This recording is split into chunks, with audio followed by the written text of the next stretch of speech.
Hello, good day everyone. This is Zane Gonzalez from the ICTV. Today, I'm going to interview one of the owner of the computer shop. Hello, this is Maria Niña Cristales, 22 years old. I'm the owner of the computer shop which is called Maria's Cafe.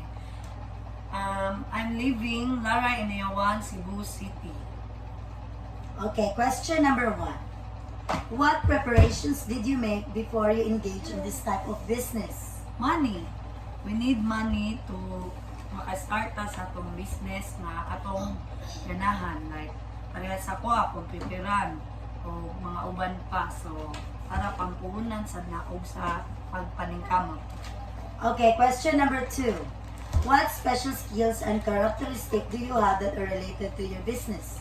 Kabalo ko mo dala og customer. Then, naasa ko'y pagkakuan sa computer, naka-cut-on ko kahit tigbantay manggod ko sa una o computeran. Okay, question number three. How did you solve business-related problems during the early years of your business? Sayon na I sought advice from mentors and then gi-adapt na ako ang strategy. Okay, question number four. Did you follow the tips from a successful businessman or practitioner before you engage your business? Yes, nakatunan na nako ang valuable lessons and about customer service and financial management. Okay, question number five. What best business practices can you share with your aspiring entrepreneurs?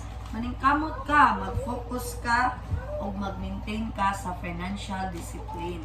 Dili ka pataka o gasto-gasto baron para matuyok ra ang mga negosyo.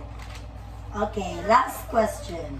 What do you think are the salient characteristic attributes, lifestyle, skills, and traits that made you successful in your business?